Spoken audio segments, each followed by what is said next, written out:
वेळात सांगणार आहे, पण त्या केसबद्दलची जी काही माहिती आहे जी आपल्याला कदाचित तारखेनुसार नसावी, म्हणून मी तुम्हाला त्या केस संदर्भात फक्त माहितीसाठी आपल्याला मी सांगणार आहे.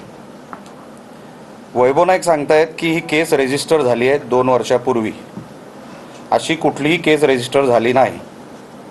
2 वर्षापूर्वी केस रजिस्टर झाली आहे 9 एप्रिल 2025.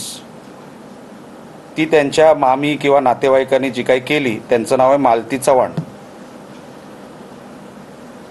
आता 9 एप्रिल 2025ला ही केस फाईल झाली किंवा तक्रार गेली. त्याच्या अगोदर 27 फेब्रुवारीला डिजिटल एका न्यूज चॅनलवर ही बातमी आली. वैभव नाईकांच्या म्हणण्यानुसार 2 वर्ष जुनी ही केस आहे, बरोबर आहे.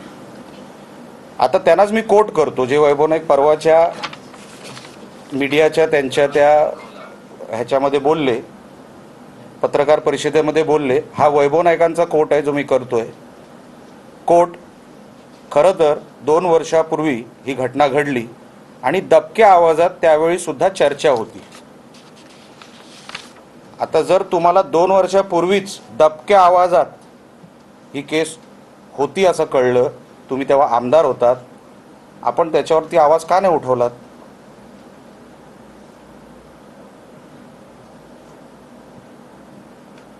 आपण 9 एप्रिल 2025ला जेव्हा नातेवाईकांनी तक्रार केली, त्यानंतर वैभव नाईकांनी सोमवार दिनांक 14 एप्रिल 2025ला हा व्हिडिओ टाकला त्या बिडवळकरचा. पण ते पोलिसांकडे अगोदर गेले नाहीत. पोलिसांकडे ते गेले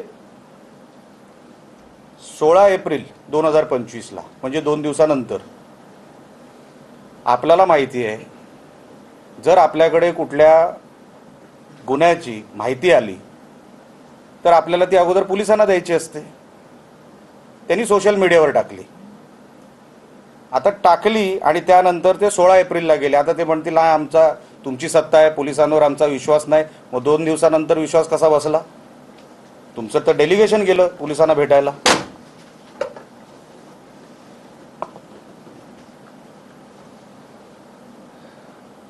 कसली तक्रार नसताना 2 वर्षानंतर ह्या ज्या कोण नातेवाईक आहे त्यांनी ती तक्रार नावांसकट केली. मालती चव्हाण ज्या कोण आहेत त्या, की असं असं झालं तसं.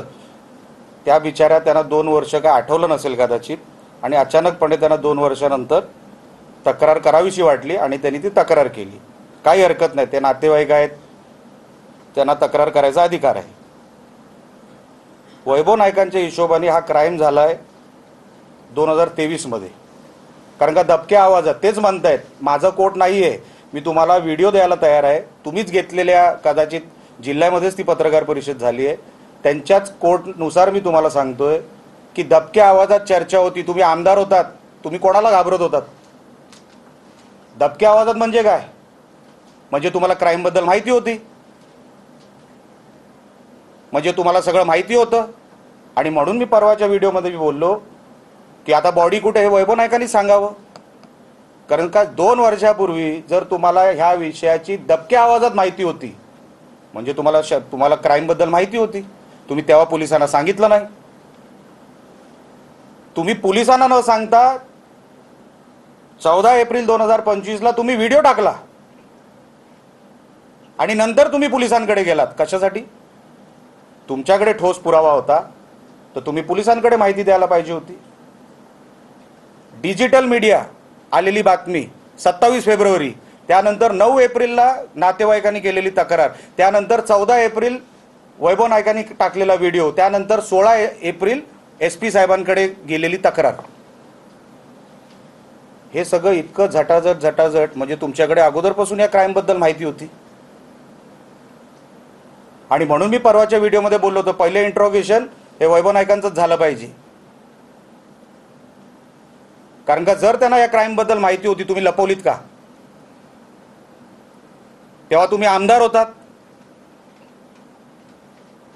आणि आमदार या नात्याने तुम्ही काय घाबरत होतात का कोणाला? किंवा सिद्धेश सिरसाट तुम्हाला पैसे द्यायचा का गप्प बसायचे? आता हा संशय येणारच.